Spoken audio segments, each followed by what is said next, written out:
All right, we head to the semifinals, and man, do we have some big games in the quarterfinals. It seems like it's becoming a redundant thing.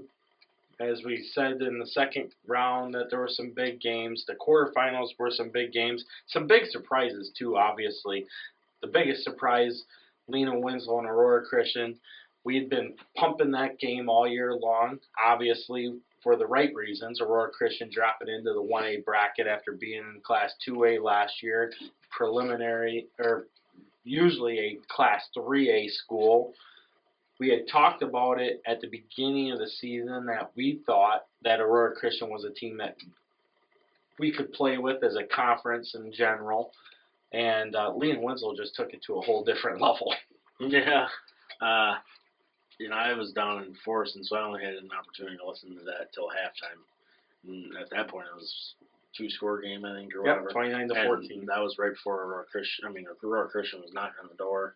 You pull in the one score there, who knows? But then, standing on the sideline getting ready for the Dakota Forreston game and just seeing the score comes from is just like, well, all right. We'll see what happens in the next couple of games for Lena Winslow, but we all kind of know where this is going, so to speak. Oh, yes, I definitely agree.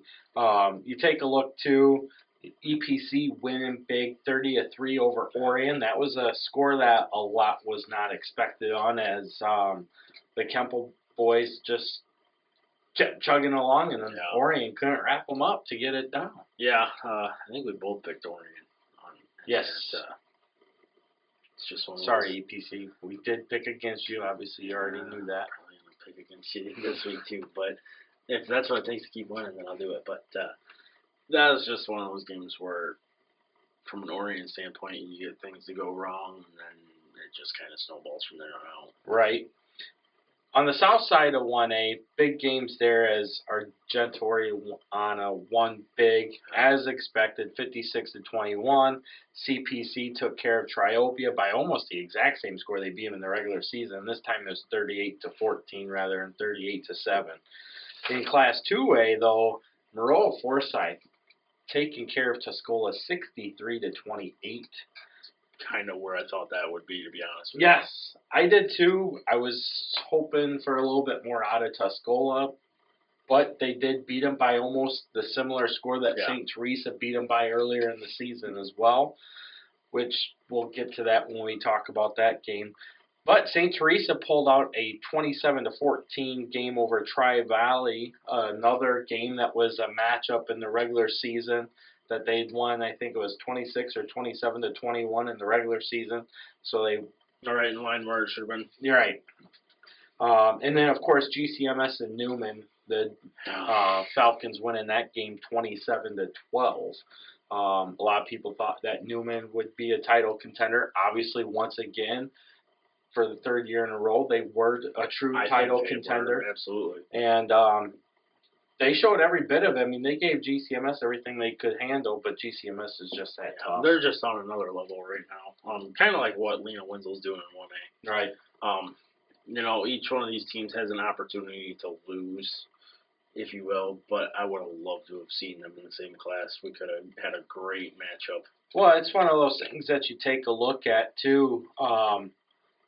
The GCMS and Lena Winslow are projected to be the favorites to repeat, which there's only been one time where Class 1A and 2A have repeated in consecutive years, and that was 1999 and 2000 when Carthage and Stillman Valley did it both years. That's been a while. But I haven't picked that one. That's how my bracket lined up at the beginning of the projections that we put out. I wanted to pick Lena Winslow so bad, but I just thought we were going to get more out of Aurora Christian than 57-14. I'm glad the Panthers won, though. Don't get me wrong, but that's really hurt my bracket because you're right. Lena Winslow, GCMS, they're solid picks to have for repeating as state champions. But we'll break down the games right now. Number 6 seed Forreston will come in with a 10-2 record as they will travel to Lena Winslow for the second time this year to take on the Panthers, who come in with an 11-1 record. Last week, Forreston beat Dakota 22-20 in a very close contest. Second week in a row that Forreston won a game 22-20 to advance. Lena Winslow, obviously, as we just mentioned, won 57-14 against Aurora Christian in a game that many were predicting to be the state championship game. The last time these two teams met was back in week 2. Lena Winslow won 36-16 after they were up 29-0. Of course, that was when we were listening to how, Forreston won the second, third, and fourth quarters, which, in my opinion, was a complete farce. But it is what it is. People talk. Yes, they do. This is. Forreston's very fortunate to be in this game, if you ask me. Back-to-back weeks. They didn't play very well against Milledgeville. They played good last week against Dakota. That was a legitimate win, but nobody really saw them playing in Milledgeville as close as they did. And then, they came out against Dakota focused and ready to go. It's just going to be a little bit tougher this week around, though. Well, and right now it's getting really hard to tell what the Forreston Cardinals are, because you can take it in one of two ways. The first way you can take it is Forreston played their best game back in week 3 when they first played Dakota the first time around. The other way you can look at it is Forreston was rolling after week 4 when they lost to EPC. Okay, after that they throttled Aquin, and then they had the remainder of the cupcake schedule that they had. 5 weeks of good football, probably playing the best in the state at the time. Right. And then after that Hiawatha game, I don't know what exactly transpired. Not to discredit Milledgeville, they're a good team. No, they were. But I don't know if Forreston went in overlooking them a little bit, maybe. That's a possibility. I don't want to talk where I don't know for sure. But, that's always a possibility. Well, there's a number of things that you can look at. Did Forreston overlook a very tough Milledgeville team? Yes, and I think that's part of it. Exactly. I think we all did. And you can say shame on us if you want. That's fine. We all admitted that we knew Milledgeville was tough. Yeah. Just didn't think that they were that tough after watching them play close with an Orangeville and with a Aquin. Yeah. Just didn't think it was going to happen. You can look at the Stockton score that they had and how they blew that open, but that was more special teams until later in the second half when Carson Boyer finally rolled off. But they played very tough against Forreston. Dakota rebounded. You really want to take a look at, they closed the gap by 26 points. It wasn't by 20. Well, it was by 26. And it was probably even more than that, realistically. We're not going to bash officials because this game was terrible.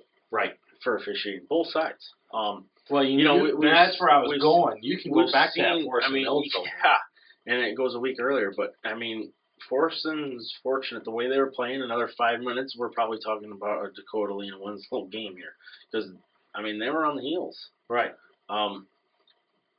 But they got the stop on the 2-point conversion and recovered the onside kick to seal the deal. But Dakota brought it. They gave them everything they wanted, just like Milledgeville did the week before. That's exactly right. You take a look at the way Lena Winslow has played since that EPC game, and we were joking about it here a couple weeks ago. How they gave up 37 points to Amboy. And it's like, yeah, okay, well. After scoring 70, what? Yeah, 73, 72. Could have put 100 on them. And, you sit there and you take a look at, honestly, since that loss, every opponent has been clocked by Lena Winslow. And we're talking about a Dakota team that just played with Forreston. We're talking about an Aurora Christian team that was deemed as a true title contender, much of which they were last year in Class 2A as well. When was the last time you had a title team in 1A have 5 running clocks to a state championship? Because the reason I ask that is we might be heading there. And as far as that answer goes, I couldn't tell you. I mean, the most EIC in 2A, but even that wasn't running clock in the state championship. No. I don't believe. So I don't know if it's ever been done. Maybe IC here. No. I don't know off the top of my head, but there's one team that comes in mind, and that's the 1975 St. Teresa team. Yeah. Because they shut out everybody else. But I don't think they had running clocks back in 1975. And realistically, Forreston is the only team that stands in Lena Winslow's way here. Yeah. Because, let's be honest, whatever team out of these two Mesas down south, compared to the two that are in the south, this is your state championship game. Yes. I mean, I would think that if Forreston were to somehow pull the upset, it'd be a little more closer. Oh, yes. You definitely have a state title game on your hands. But Lena Winslow's playing at a different level right now. I mean, it's a level that we actually expected them to be playing at. And right now, in my opinion, Lena Winslow is their own nemesis. The only team that's going to beat them are themselves. If they don't show up. Yeah, if they come out in this game and they're lethargic like they were after they got 29-0 the first time they played Forreston, then you're going to have an issue. And, somebody asked me before the game, it was a Forreston person, had asked me before the game, while we were on the sidelines in Lena, what my thought on that game was. And my prediction was Lena was going to win 40-14. Well, they won 36-16. But when they got up 29-0, they laid off the throttle. One thing that Lena has not done that I've seen since that Dakota game, Week 9, they have not let off the throttle until they're on the sidelines because Coach A's already pulled them out of the game. Right, and I mean, that's been a tale of the past. And that was going to bring me to my next point. The first 24 minutes, and you can even break this down into the first quarter, are crucial for Forreston in this game. Not so much this year, but in big close games, Lena Winslow's kind of faltered a little bit in the second half. We saw that last year against Forreston. Not to take anything away from Lena Winslow, but Forreston should have won that game last year. Oh, yeah. The opportunity was there a couple different times. Well, and I still believe that if Forreston gets the state to play Tuscola, they beat Tuscola by a much larger margin than what Lena Winslow did. Absolutely. Realistically, we're about five minutes of daylight time difference from a Barcelo catch to end the game and the season. I mean, the sun's right there. Right. Because that was a later afternoon start there. But yeah, Forreston needs to find a way to kind of keep this close in the first quarter and then even in the first half. I would say after the first 12 minutes, you'll have a pretty good idea how the ball game's going to be going. Well, that's just it, too. I mean, if they give up 4 straight touchdowns, they're not going to recover that. There's no way. But let's take a look at some other things here real quick. I mean, these two teams are they're each making their 5th trip to the semifinals.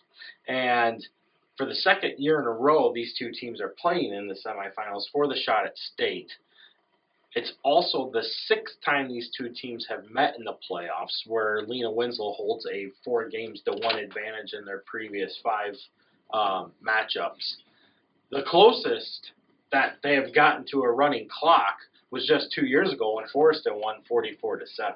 Yeah, and that was, at the time, everybody thought that was a close game. We were at an Akron-Marquette game, and it was just, you get the update, and it was just like, well, ball game over. Yeah.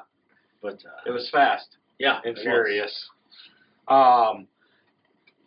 Take another look at these two over the past 8 seasons as well. They have combined for 5 state titles.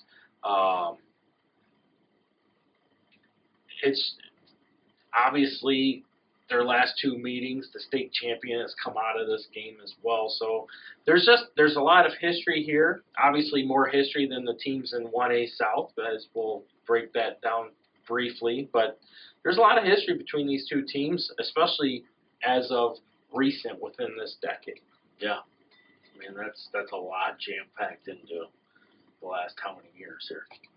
So, I mean, you're talking about a lot of success. Yeah. And, those numbers are only going to grow after this year, Right, exactly. So you take a look at some of the things here, too, and obviously you start looking at numbers, Lena Winslow's averaging 46 points per game. Forreston's averaging 37 points per game. Obviously, we talked about how Lena Winslow's got here through running clocks. Lewiston in the first round, 64-14. Orr in the second round, 49-14. By the way, that looked good for Orr with the Aurora Christian winning 57-14. Yeah. Or with Lena beating Aurora Christian 57-14. But anyway, then you take a look at Forreston. Obviously, they got that big win over Hiawatha in round 1, 48-0. But it's been 22-20 and 22-20 the last 2 weeks against NUIC, Nemesis, Milledgeville, and Dakota. Yeah, a little bit of tougher tale. Like you said, Lena Winslow really hasn't been challenged in the past, what would it be, 8 weeks? Yep. 9 weeks? 9 weeks. And Forreston's really had a battle. I mean, that could be an advantage to Forreston, though, too. I agree. But one of the things like I said, I mean, one of the things that we criticized Lena Winslow on most of last year was great starts to the first half. Second half, they were dead in competition where it was there, mainly Forreston and Tuscola. This year, they've had to play EPC for 4 quarters. They did play Forreston for the majority of 4 quarters. Yeah. Aurora Christian, they didn't play a full 4 quarters, but it took them until the 4th quarter before they got that running clock. So they were playing in that game. Yeah. Because that's how good Aurora Christian was. You just did not know when their passing game was going to light up. Well, and that's just it. When you get a quick strike offense like that, you never really feel comfortable until you're sitting plus 40 with about 5 to go. Right, exactly. And, they're at that tier where you would expect them to be right now, finishing the ball game as they should be. Yep. You're not thinking of, wow, the Lena Winslow team just doesn't have a lot of motivation, which Coach Aaron called them out after the EPC game on the radio saying that they didn't have a lot of motivation. Well, they have it now. And they just got to stay on the mission they're on to see the success that they're after. Oh, and I would agree with that.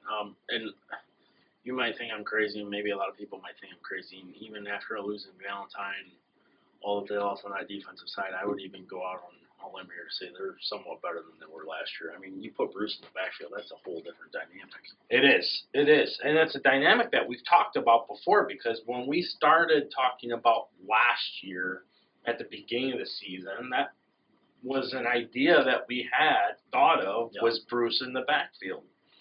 We even mentioned it. Yeah, we had even mentioned it. But they needed him at tight end, and he fulfilled the role. Now they're exploiting even more of his talent. I don't know how you feel about that, but I think they're a better team this year. Oh, it's tough to say because, overall, line play, not having him on the line, you got to take that with a grain of salt because if you wanted to have him on the line, that line is better than they were last year.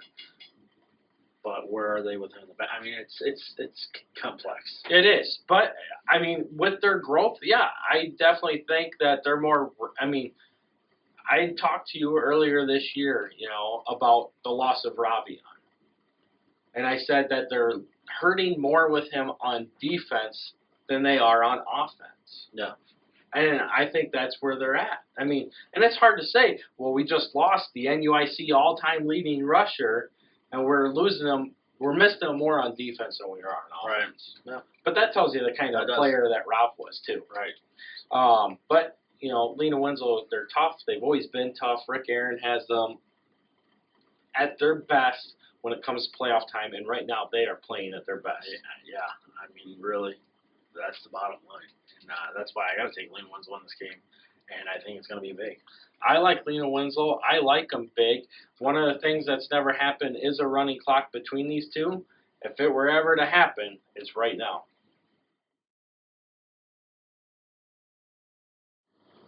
All right, so we said we'd go to the 1A South just to recap some things going down there. So obviously you can see we got Argenta-Oreana, who comes in with a 12-0 record, getting ready to take on and host Camp Point Central, who comes in with an 11-1 record. Camp Point Central's only loss on the year was to Beardstown back in the regular season. Beardstown obviously was being ranked in Class 3A at the time. They did finish in a tie in the WIBC North with Beardstown and Triopia as they all beat each other with the one loss for the three-way tie. Obviously, they've got the redemption on Triopia as they beat them for the second time this season, 38-14 in the quarterfinals last week. Argenta-Oreana beating Maroa-Forsyth Central A&M 56-21 last week to go to 12-0. They come out of the little Okaw Valley Northwest, and if you remember the little Okaw Valley, they had a state champion here just 3 years ago in Arcola as they steamrolled the competition. The Bombers are a very good team. They're a spread team, so this is going to be a big contrast as you got a spread team with some good speed, some good size with their receivers, a quarterback that can air the ball out against a Camp Point Central team that Coach Dixon has emulating teams such as Forreston and Lena Winslow, running that wing T, double wing type offense. And putting a lot of strength in the numbers on the offensive and defensive lines. I think I read that, they did throw the ball quite a bit last week, though, too. Yes. So, anytime you get to this point in the playoffs and you can add things, not necessarily add in things, but more exploit your own playbook, I mean, that's only to your advantage here. It is. You don't see a lot of run-heavy teams out of the South like you do up here, comparison-wise. A lot of Southern teams are pass-heavy, and we see how that fares by the time Thanksgiving rolls around. So it's never a bad idea to get your team a run-heavy team so that you're prepared for the conditions. Right, and I mean, that's one of the things that you've seen Coach Dixon do. I know that through time he's had conversations with Coach Diddick when Diddick was still at Forreston, that coaching camps and things like that. And he's really put his program into the weight room, which is great to see because it's the direction that he's definitely needed to go.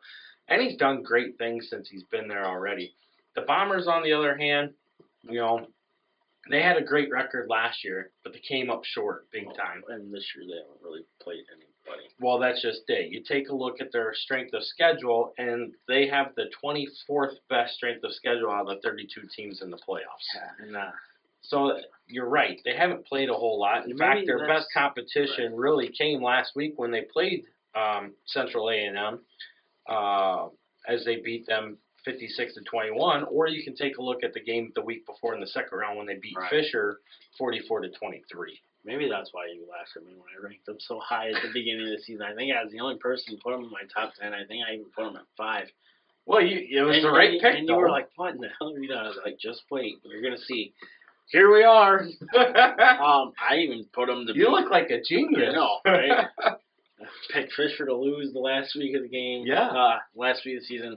And I even think I put Argenta in the championship game against Lena Winslow. So we'll see what happens there, although I think Camp Point's got to have the advantage here.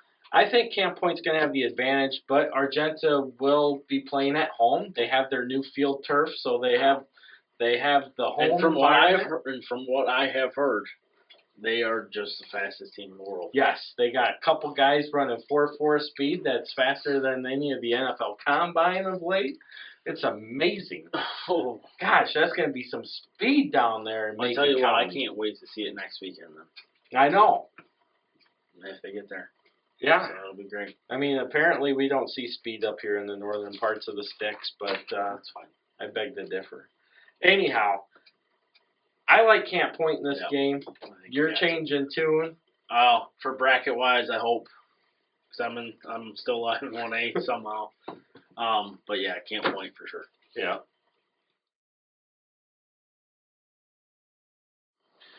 All right, we're going to move into Class 2A where we have the number 1 seeded, number 1 ranked GCMS Falcons coming in with the 12-0 mark, and they are coming into Lanark to take on the EPC Wildcats with their number 3 seed as they are also 12-0 and perfect on the year after EPC beat Orion 30-3.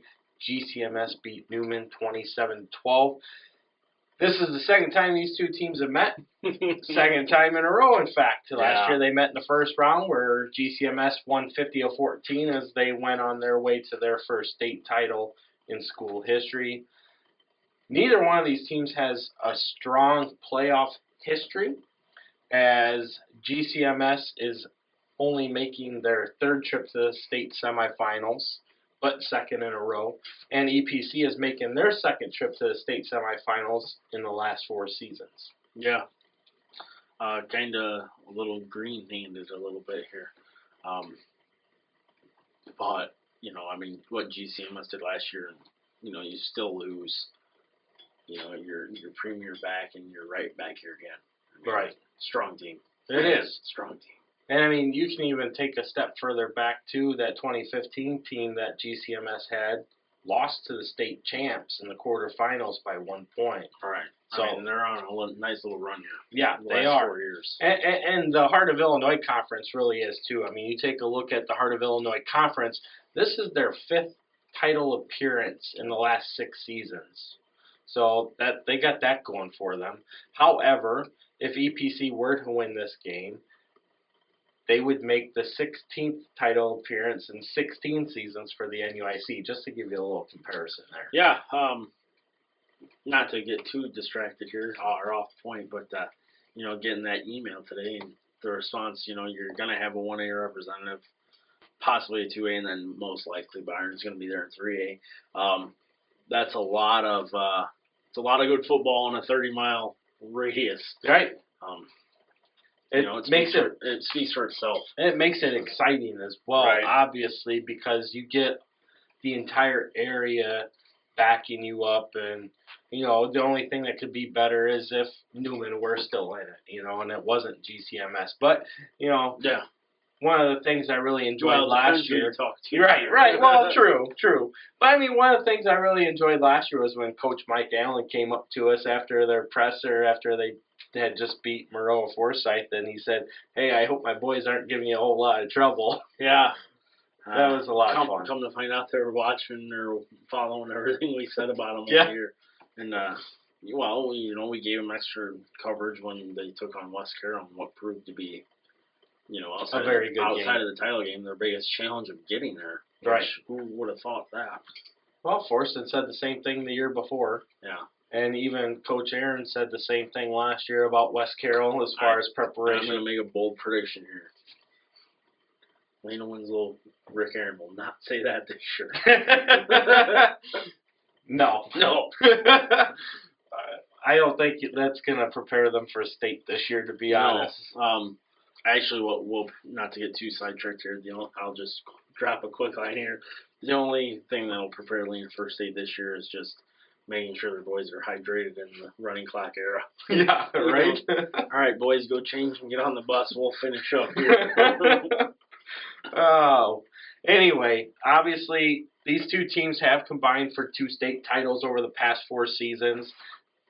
The Heart of Illinois Conference is looking for their 4th straight state title in Class 2A. The last team not part of the HOIC to win was EPC in 2014. Against Maroa. Against Maroa-Forsyth, of course. And we'll get to Maroa here in a little bit, as they're going to be in our 2A South bracket, so taking on St. Teresa. But, obviously GCMS has been playing lights out, like we stated earlier, very similar to what we're seeing out of Lena Winslow right now. They're averaging 48 points per game, giving up 4.1 points per game. Whereas on the other side of the coin, EPC is averaging just under 35 points per game while giving up 10 points per game. Right. You take a look at how they got here. Obviously, GCMS round 1 beat Watsika 76-6, a game in which they were up 70-6 at halftime. You can't just knee the ball like people wanted. I know, right? I mean, it's not their fault. It's not. I mean, you are here. Yeah. You can't take it right back there because you are here. Right. Exactly. Obviously, they had the big game in round 2 with Chicago Hope, where they won that game 31-7. Which I think, to sidetrack you a little bit, I think that gets overshadowed a lot. It does. Chicago Hope was a damn good team. Yeah. And that's what we said in 1A. GCMS, Lena Winslow, they're just on that other level where they're making good teams look like garbage. Right. And then, of course, their quarterfinal win over Newman, 27-12. It was close though. It was close. They were outgained. They were outgained by 40 yards. I mean, they only had 228 yards of offense in the game. And Newman's a tough place to play on a Saturday night in the playoffs. They are. But the more surprising fact was GCMS's defenses. They really had that bend but don't break type of attitude where once they got their backs against the wall, that was it. It was like they pinned their ears back and you couldn't gain any ground on them. Well, and I mean, you're looking at a GCMS team from, I think, week 1 was their only non-running clock game until they played Hope. That's 9 weeks of running clock. Yeah. I don't care who you play or who you are. That is very hard to do. Yeah. And I mean, some of their competition has not been very stellar, obviously. But you can't deny what their conference has done. I mean, it's not like it's the same team winning it every year over the last 3 years for them. I mean, you had Tri-Valley there in 2013 that got the runner-up. Tri-Valley won it in 2015. DMAC won it in 16. GCMS won it last year. Yeah, DMAC. Remember? Yeah, they got in that pissing match with Hope, wasn't it? Where they 91-70. Set a state scoring record, most points in a single game. And they still won by 3 touchdowns. I don't even know how that exactly happens. Well, they couldn't stop Jared Reese is how that happened, and obviously DMAC didn't have a pass defense. But anyway, that was 2 years ago. Still remember it like yesterday. Yeah, I know. Kind of goes back to that GCMS Watsika game. Yeah. You know, just pow, pow, pow, you know. Stop us if you can. On the other token, EPC, they got here by beating Chicago Harlan 58-26. Chicago Christian 48-14. Both of those were actually running clocks. The points given up by the second stringers, fresh soft team, whatever. Getting valuable playing time, actually, for Coach McNutt. And then, of course, the big surprise was last week, Orion, EPC. A lot of people had Orion picked in that game, but EPC just brought it to a whole different level. Yeah, they really did. We both picked Orion because it was the safe pick, so to speak. Yeah. They were expected to win, although if you paid attention the last 2 weeks before that, Orion literally tried to figure out how to lose. Well, it's one of those things, too. I mean, not to interrupt you real quick, but, I mean, it's one of those games where I said, I like EPC's chances in this game. Right, you did. And, that's one of those things where we didn't cover that game. We had other games to cover, and I'm kind of glad we didn't waste the time to go down there to see it, but I listened to it, and it was one of those games where you were listening to it, and EPC, you could tell early this game was just going to go in EPC's favor. And then, you had Orion kind of shooting themselves in the foot a little bit. And before you know it, it's 30-3. To be honest with you, listening to the game, it didn't really surprise me. But I will say that that's going to be a whole nother animal this week because, these first 3 games for EPC haven't exactly been challenging. No, they have not. They obviously... Their march to the quarterfinals was exactly as anticipated, as they were very much not expected to receive a challenge from Harlan or Chicago Christian. Chicago Christian obviously was going to be a little bit more physical, but they'd never seen anything like what the NUIC delivers on a week-in, week-out basis, especially in the northwest side of the conference. Orion was a true test of the challenge. Obviously, Orion beat Newman early in the year. At one time, Orion was ranked number 1 in state, at least for a little sliver of hope. And let's not forget, the outcome of the game probably isn't any different, but when you're missing the best defensive player in 2A, yes, and an all-out man-child, realistically, it would be comparable to Bruce going down for Lena Winslow. You're going to feel that. Yeah. And Orion, they were 1 week away from returning that, and who knows? You're right, exactly. One of the things that you can take a look at is he was great at blocking schemes on the offensive side of the ball, but wasn't a big factor in their pass game. Right. But I'm sure he could have been, especially with the amount of times that Oregon was throwing the ball. But defense. But on the defensive side of the ball is where he definitely shut down a whole half of the field. And that can become very tough to play against when your only option is to run the opposite direction. Yeah. Because then it makes it even that much easier for the defensive coordinator to move things around. And that's where I still think EPC would have been fine because they're not as one-dimensional as they have been in past years or other teams are within the conference. They didn't have to air it out, but they could have if they needed to. Right, exactly. But, this game's got a lot on the table. Obviously, the winner is going to go to state. They're going to get the winner of St. Teresa or Maroa-Forsyth.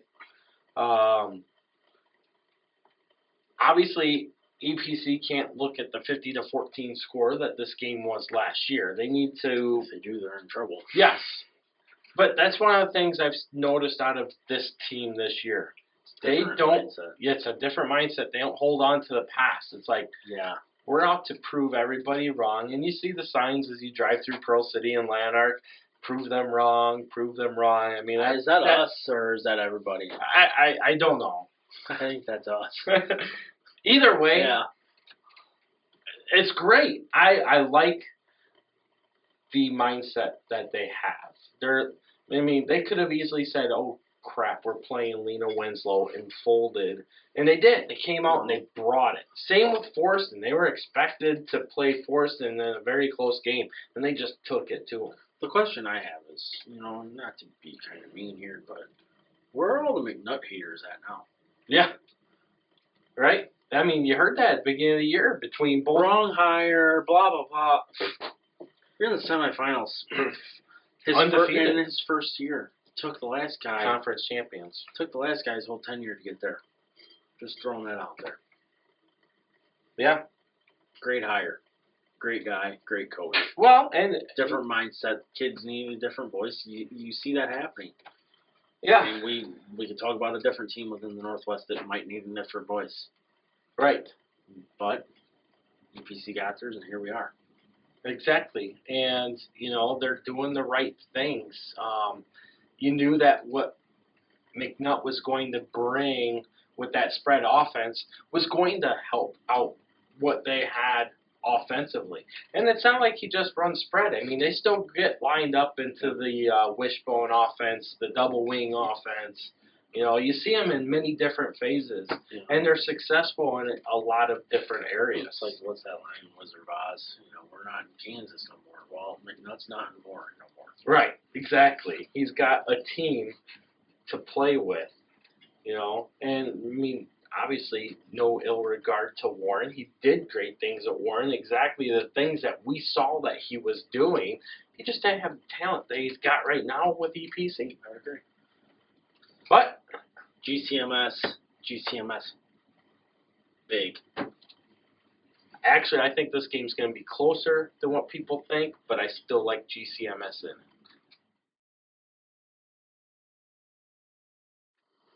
All right, moving into the 2A South, obviously we have the much anticipated matchup, St. Teresa and Maroa-Forsyth. Both those teams as well come in undefeated with 12-0 records. A lot of history, too, between these two teams as they have combined for 14 state championship game appearances, 21 semifinal appearances. Between both schools, they have over 100 playoff victories as well. Obviously, St. Teresa's coming out of the Central Illinois Conference, a conference that we're very familiar with.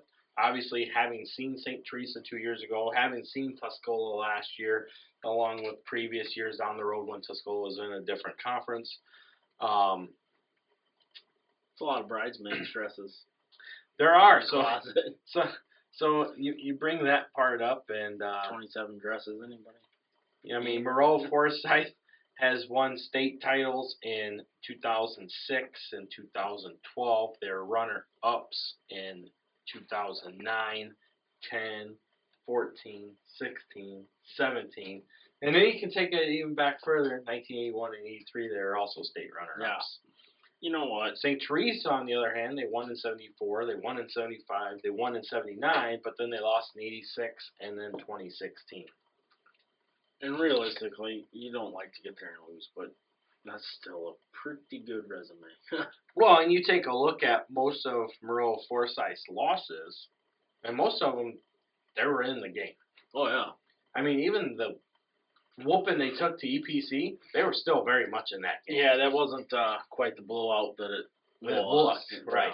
The score was not indicative of what the game actually was, because Maroa-Forsyth put up more yardage in that game than EPC had. Yeah. And that's a big volume speaker about what Coach Jostis and his staff has done there. And same on the other side with St. Teresa with Coach Ramsey. I mean, Ramsey, this is his 7th trip to the state finals as well, or will be if they make it. I mean, he's been there 6 times himself. Right. So you're talking about 2 Hall of Fame coaches here. Yep. They know how to get it done. Between the two, they only have 3 state titles and 13 appearances, but they know how to get there. They know how to win. Right. They know what it takes. Yeah, and I mean, realistically, the brackets came out. We kind of circled these two, and realistically, I think EPC out of the 4 was really the only surprise, so to speak. But the more the playoffs went on, this kind of looked like an ultimate. I mean, you got 48 wins here in the semifinals, and a team with 0 losses. Right. So I mean, you couldn't really ask for any more. No, I mean, for it's kind of funny because you look at Class 2A, and we talked about how strong Class 2A was, and you take a look at the brackets, and for as strong as the class was, picking who was going to win seemed to be relatively easy. There was only a couple of games where you could really get off course. You had, what was it, Tri-Valley? Tri-Valley, you had Hope. You had Hope there. We didn't know what Illini West was, although you knew that they weren't going to match up well with Newman. Obviously, Rockridge, getting Riley Federer back was going to be huge.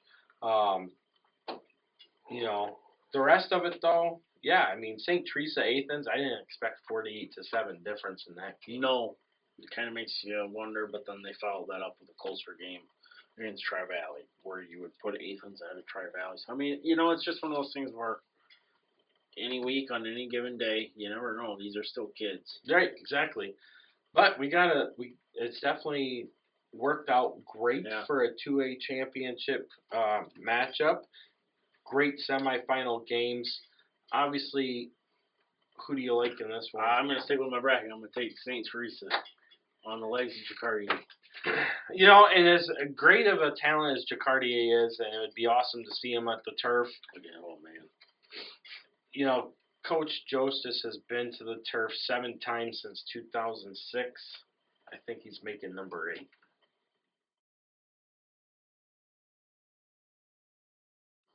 All right, so to wrap this up, obviously we got a lot of interesting factors here. We have the opportunity to see 2 teams go back-to-back.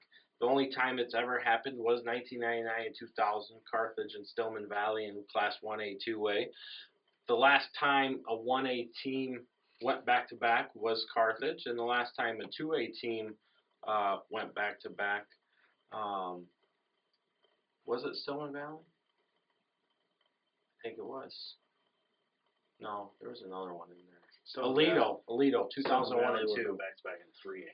Yeah. Well, Stillman Valley was back-to-back in 2A in 99 and 2000, and then Aledo matched that in 2001 and 2. So that's the last time it happened was Aledo, 2001 and 2. Either way, it hasn't happened very often, and it hasn't happened consecutively with 2 classes but that one time. So I like my bracket. History's in the making here. Yeah.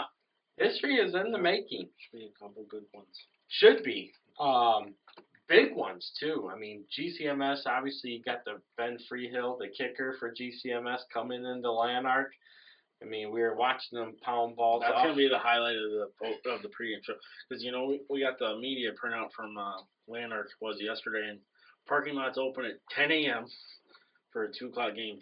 Get there early and tailgate, and then go watch Bedford Hill kick field goals. It's a sight. It is. I mean, you're gonna watch a Division I kicker who's got a great shot at an NFL career later on. I was just gonna say you're gonna watch an NFL kicker. Yep.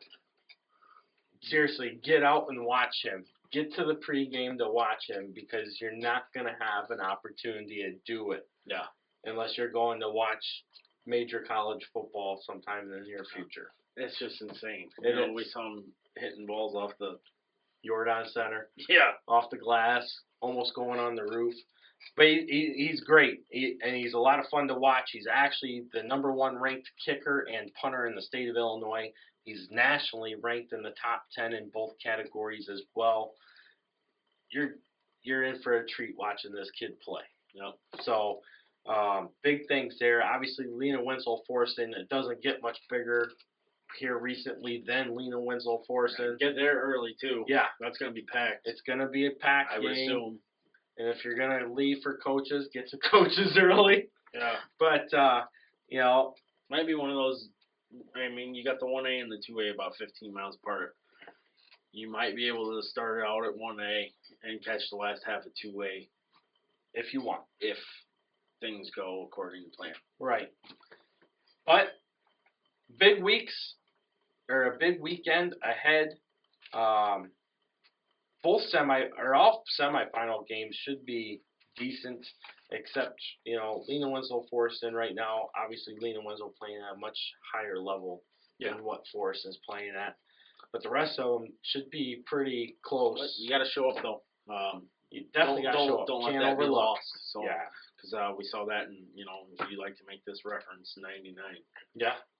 Carthage was expected to blow it out of the water, and they played to a 2-point game. So, anything's possible. It is. You got to show up to play the game. Don't buy into predictions or projections or what two bald guys in the basement are talking about. Get out there. Yeah, you got a little bit of hair. You doing that on purpose? Yeah, totally. You got to go out and you got to play the games. There's no doubt about it. You got to show up and you got to be ready and you got to stay on the throttle until the game's over. Yep. Do that and see what happens. But get out to the games, cheer on your teams. As always, root for the NUIC.